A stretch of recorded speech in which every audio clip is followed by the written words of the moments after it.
তোমার ব্রজের কুশল কব কি গো, ওগো নবভূপতি। তোমার মা যশোদা পিতা নন্দ, তারা কেঁদে কেঁদে হয়েছেন অন্ধ। তোমার মা যশোদা পিতা নন্দ, কেঁদে কেঁদে হয়েছেন অন্ধ। বলে দেখা দে রে প্রাণ গোবিন্দ, বলে কাঁদছেন মাতা যশোমতী। ব্রজের কুশল কব কি গো নবভূপতি। ব্রজের কোকিল কাঁদে গাছের ডালে, ভ্রমর কাঁদে শত দলে। ব্রজের কোকিল কাঁদে গাছের ডালে, ভ্রমর কাঁদে শত দলে।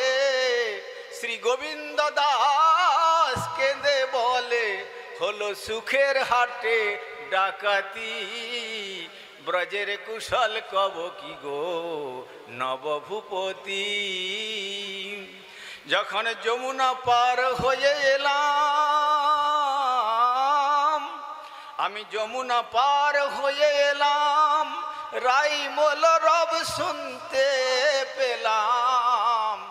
বলছেন আর দু চোখ দিয়ে অশ্রু ঝরছে। যখন যমুনা পার হয়ে এলাম, রাইমল রব শুনতে পেলাম। রাইমল রাইমল বলে আহা কাঁদছে ব্রজের যুবতী। ব্রজের কুশল কব কি গো নবভূপতি। এই কথা বলতে বলতে শ্রী গোবিন্দের চরণে বলছেন, ঠাকুর তোমার চরণে থেকে আমি যে সম্পদ লাভ করতে পারি নাই, সেটা বৃন্দাবন থেকে ফিরে এসে আমার জীবনের এইটাই প্রার্থনা। বন্দে নন্দব্রজস্ত্রীণাং পাদরে নুমভিক্ষ্ণস যাসাং হরিকথতি গীতং পুনাতি ভুবনত্রয়ম।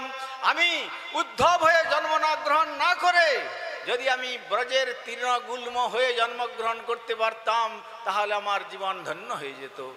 আহা বিধি যদি গুল্মলতা করিত শ্রী বৃন্দাবনে। বিধি যদি গুল্মলতা করিত শ্রী বৃন্দাবনে, সাজিতাম ব্রজদেবীর চরণ রেণুর আভরণে।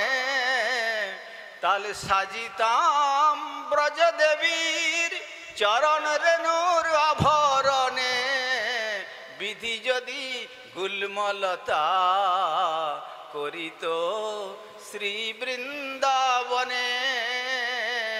তাই উদ্ধব তিনি বলছেন যে যদি উদ্ধব না হয়ে, কৃষ্ণ তোমার মন্ত্রীর পদে না থেকে যদি বৃন্দাবনের তৃণগুল্ম হয়ে জন্মগ্রহণ করতে পারতাম, তাহলে যখন তোমার বংশীর ধ্বনি শ্রবণ করে ব্রজদেবীগণ তত মুরলীরবম রাজন সর্বভূত মনোহরা, সমস্ত ভূতের মন প্রাণ হরণকারী বংশীর ধ্বনি শ্রবণ করে যখন তারা ভাবাবেশে তন্ময়িনী হয়ে ছুটে যেতেন বংশী বটে মিলিত হওয়ার জন্য, আর সেই রাস্তার দুই ধারে যদি তৃণগুল্ম হয়ে আমি জন্মগ্রহণ করতে পারতাম, ব্রজদেবীগণের চরণোত্থিতে ধুলি, আর সেই ধুলি উত্থিত হয়ে আমার অঙ্গে পড়তো, আর সেই ধুলি সর্বাঙ্গে লেপন করে সেই ধুলির ধূসর অঙ্গ করে আমি বদন ভরে শ্রী রাধা গোবিন্দের গুণমহিমা পরমানন্দের সহিত কীর্তন করে আমার জীবনকে ধন্য করতে পারতাম। সুতরাং এই প্রার্থনা, তাই সেই গভীর পিবতি ভক্তিরসম ইতি গোপী। গোপী শব্দার্থ করতে গিয়ে আমাদের উপগোস্বামী চরণ বললেন গভীর পিবতি ভক্তিরসম। গো মানে ইন্দ্রিয়, ইন্দ্রিয়গণের দ্বারা পান করেন যারা ভক্তিরস, তারাই হলেন গোপী।